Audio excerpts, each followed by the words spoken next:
தட்டை, சீடை, முறுக்கு, ரிப்பன் பக்கோடா, அதிரசம், என்ன வேணாலும் செய்யுங்க.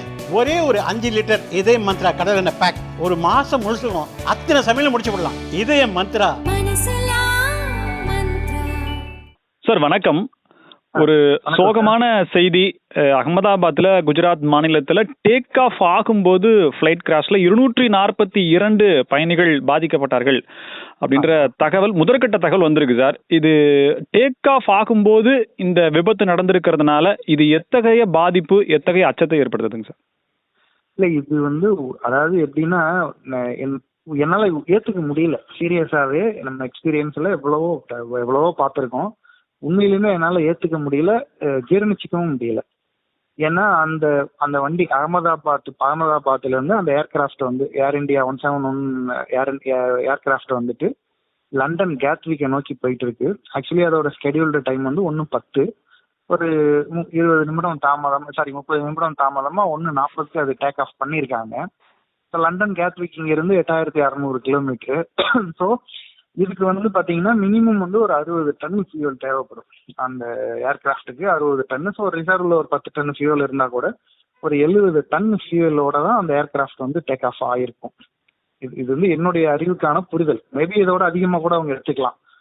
அப்ப அந்த ஏர்கிராஃப்டோட டேக் ஆஃப் வெயிட் பாத்தீங்கன்னா 230 இருந்து 250 டன் வரைக்கும் வரும்.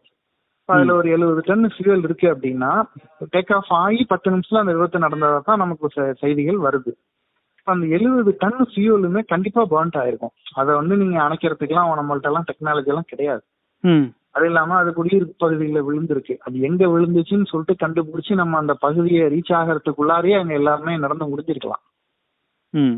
அதுவும் இல்லாம நான் சின்ன பிள்ளையா இருக்கப்ப ஒரு கேள்விப்பட்ட ஒரு விபத்து ஞாபகத்துக்கு வருது. பெங்களூரு ஏர் ஸ்பேஸ்ல பாத்தீங்கன்னா ஒரு விமானம், அது சவுதி அரேபியன் ஏர்லைன்ஸ் விமானம்னு நினைக்கிறேன். அந்த விமானம் ஆக்சிடென்ட் ஆகி விழுந்தப்ப பாத்தீங்கன்னா ஒரு மாடு மேய்ச்சிக்கிட்டு இருந்த ஒரு வயசான ஆயா அந்த மாடு கொண்டு இறந்ததாதான் தகவல். அது மாதிரி இந்த குடியிருப்பு பகுதிகளில் அது என்ன மாதிரியான பாதிப்புகளை ஏற்படுத்தி இருக்கு அப்படிங்கறதும் தெரியல. ஒரு பில்டிங் மேல விழுந்து அதுல ஒரு ரெசிடென்ஸ் ஏரியால விழுந்து அந்த ரெசிடென்ஸ் ஏரியால இருக்க அங்க இருந்தவங்களுக்கு அது என்ன பாதிப்பு அப்படிங்கறதும் நமக்கு தெரியல. எல்லாமே இனிமே நமக்கு வெளியே வரும். விசாரணையில ஒன்னொன்னா நமக்கு வெளியே வரும். இதுல இதுல நம்ம கடவுள்கிட்ட அதுல பயணம் செஞ்ச யாருக்குமே எதுவுமே ஆயிருக்க கூடாது அப்படின்ற ஒரு வேண்டுதலை தாண்டி இது உங்க கையிலயோ என் கையிலயோ நம்ம கையிலயோ எதுவுமே இல்லை அப்படிங்கறதுதான் மறுக்க முடியாத உண்மை. சார், இப்போ இந்த ஆக்சிடென்ட் ஆன விமானம் குறிப்பிட்டு என்ன மாதிரியான விமானம் என்ன சொல்றாங்கன்னா 747, 787 அப்படின்ற மாதிரி பல விதமான முதற்கட்ட தகவல்கள் சொல்லப்படுதுங்க சார். ஏன் கேட்கிறேன் அப்படின்னா, போயிங் நிறுவனம் தயாரிக்கக்கூடிய விமானங்கள் அப்படிங்கிறது பாதுகாப்பு அம்சங்கள் ரொம்பவே இருக்கும் அப்படின்னு சொல்லி ஸ்டாட்டிஸ்டிக்ஸ் சொல்றாங்க சார். ஸோ இந்த மாதிரியான விமானங்கள், இப்போ விபத்துல ஏற்பட்ட இந்த விமானம் ஏற்கனவே விபத்து இது மாதிரி நடந்திருக்கா சார்?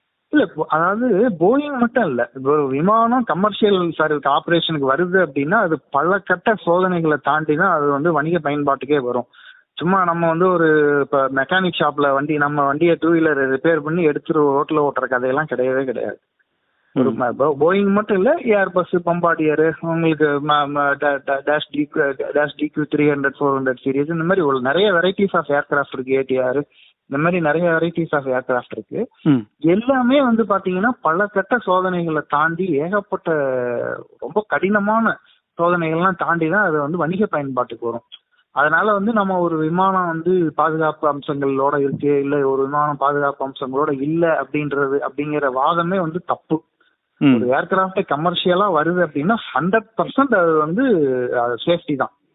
ஏன்னா அதுவும் இந்தியா உலகத்துல இருக்கக்கூடிய சிவில் ஏவியேஷன் அதாவது கண்ட்ரோல் அத்தாரிட்டியில நம்ம DGCA ரொம்ப ஸ்ட்ரிக்ட்.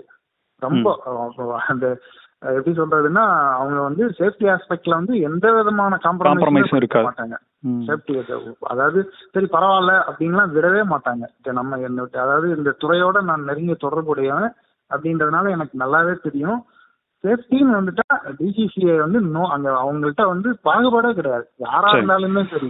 சார், இந்த விபத்து நடக்கிறதுக்கு சில வினாடிகள் முன்னாடி வந்து பைலட் வந்து மேடேன்ற மாதிரி 2 தடவை சொன்னதாக தகவல் வருது சார்.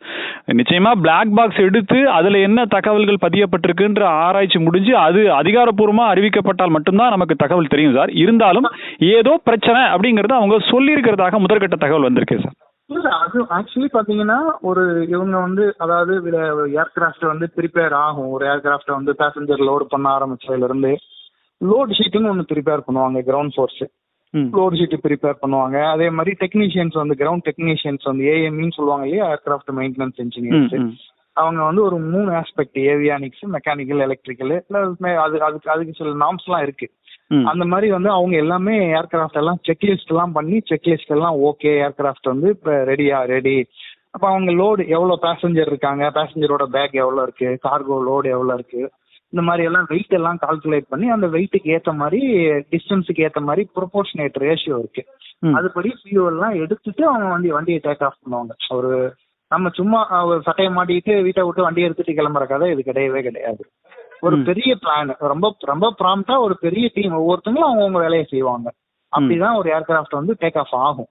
இப்போ அவங்க ஏர்கிராஃப்ட் டேக் ஆஃப் ஆனதுல இருந்து aircraft ready to take off அப்படின்ற பட்சத்தில் என்ஜின் ஆன் பண்ணாங்கன்னா, என்ஜின் ஆன் பண்ணல, ரெடி டு டேக் ஆஃப்னாவே அவங்க வந்து ஏர் டிராஃபிக் கண்ட்ரோல் கூட கம்யூனிகேட் பண்ண ஆரம்பிச்சிடுவாங்க.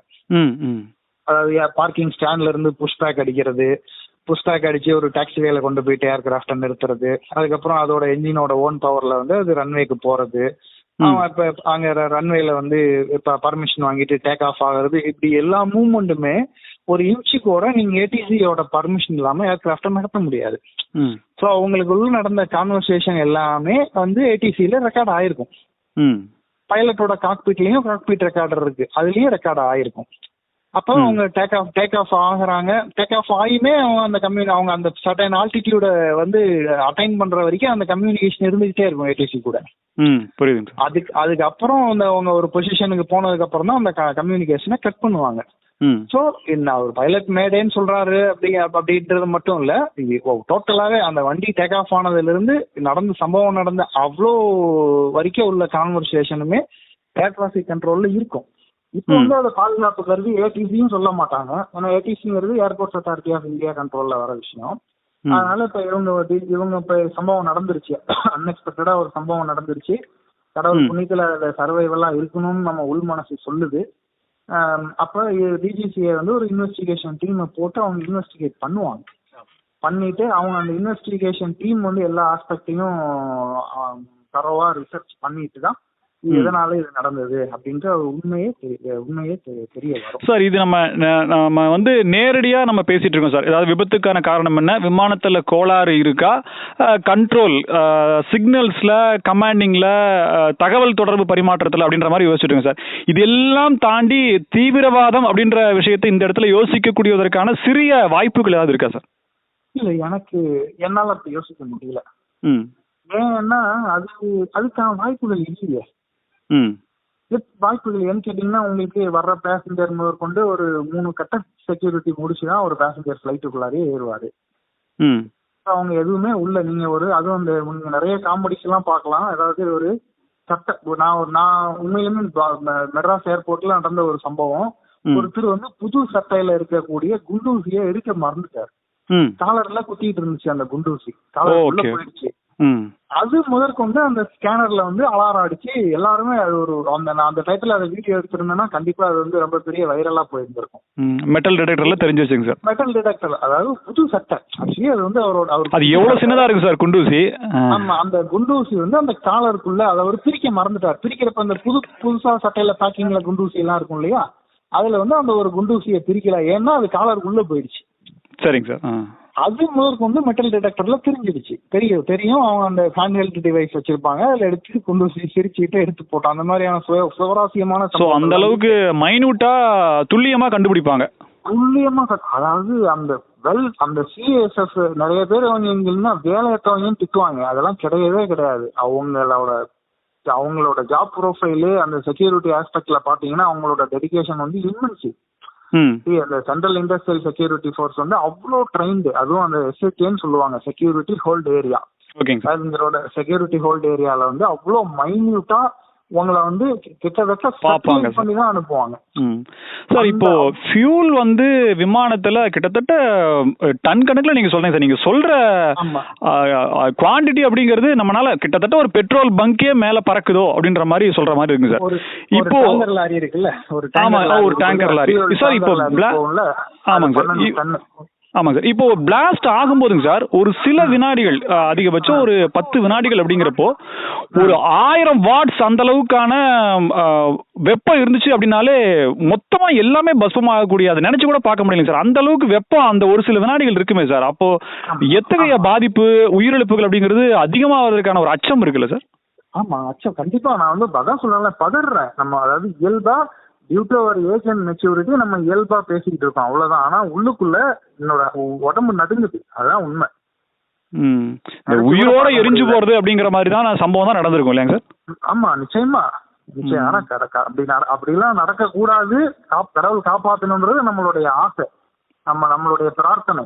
நிச்சயமா அது நம்மளுடைய பிரார்த்தனை. ஆனா ஒரு ரியாலிட்டி வந்து என்னன்னா அதுதான். உங்களுக்கு அந்த ஒரு டேங்கர் லாரி போகுது இல்லையா, 3 இதா தடுத்து வச்சிருப்பாங்க. அந்த டேங்கர் லாரியோட கெப்பாசிட்டி வந்து 12 டன்னு.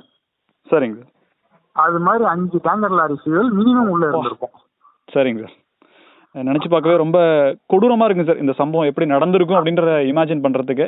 ஆமா, அவ்வளோ டெக்னிக்கலா வந்து அவ்வளோ. அதுவும் இல்லாம ஏர் இந்தியாவோட டெக்னீஷியன்ஸ் வந்து உண்மையிலுமே பயங்கர strong compare to other airlines.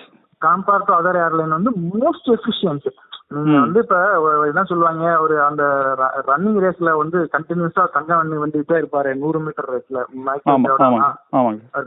பேர் எனக்கு ஞாபகத்துக்கு இல்ல. அந்த மாதிரி அவங்க வந்து ஒரு நம்மளுடைய இன்டர்பிரேஷனை விட ஏர் இந்தியா ஸ்டாஃப் உடைய இன்டர்பிரேஷன் வந்து கொஞ்சம் கூட தான் இருக்கும். அவங்களோட எபிலிட்டி, அனாலிட்டிக்கல் எபிலிட்டி கொஞ்சம் கூட தான் இருக்கும். ஏன்னா உலகம் முழுக்க அந்த காலத்துல இருந்து இந்த காலத்து வரைக்கும் ஏர் இந்தியாவோட ட்ரைனிங் வந்து ரொம்ப பாப்புலர். அது பைலட் ட்ரைனிங் ஆகட்டும், ஒரு க்ரூ ட்ரைனிங் ஆகட்டும், ஒரு டெக்னீஷியன் ஆகட்டும், ஈவன் வந்து ஒரு கிரவுண்ட் ஹேண்ட்லிங் லோடர் ஆகட்டும், ஒரு புஷ்பேக் ஆபரேட்டர் ஆகட்டும், மற்றவங்களை விட அவங்க வந்து மோஸ்ட் எஃபிஷியன்டா தான் இருப்பாங்க.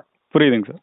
ஸோ இது எதுவும் நம்ம நினைக்கிறதெல்லாம் தாண்டி ஏதோ ஒரு அன்எக்ஸ்பெக்டட் எரர் எங்கேயோ நடந்திருக்கு. நிச்சயமாங்க சார். சம்பவம் நடந்திருக்க கூடாத ஒன்று அப்படின்றத தவிர வேற எதுவுமே சொல்றதுக்கு இல்லைங்க சார். நம்ம எதுவுமே இந்த இடத்துல ப்ரிடிக்ட் பண்றதுக்கு இல்லவே இல்ல. நெஞ்சம் வந்து ஏத்துக்கவே இல்லை. அதுவும் வந்து எப்படின்னா என்ன சொல்ற, எவ்வளோ இதுல வந்து ஃபாரினர்ஸ் எல்லாம் இருப்பாங்க, அந்தந்த ஃபாரின் எம்பசிஸ் எல்லாம் பல கனவுகளோட போயிருப்பாங்க சார். எவ்வளவு கனவுகள் தொலைந்தது, எத்தனை ஆத்மாக்கள்ன்றதான் இருக்குங்க சார். இந்த நேரத்துல வந்து உங்களுடைய எப்படி நடந்திருக்கும் அப்படின்ற பல தகவல்கள் டெக்னிக்கலா சொன்னதுக்காக மிக்க நன்றி சார். கண்டிப்பா கடவுள் வந்து ஏதாவது ஒரு ரூபத்துல வந்து அவங்களை காப்பாற்றுவாருன்ற நம்பிக்கையோட நான் உங்கள்கிட்ட விடைபெறுகிறேன். மிக்க நன்றி சார். Thank you so much.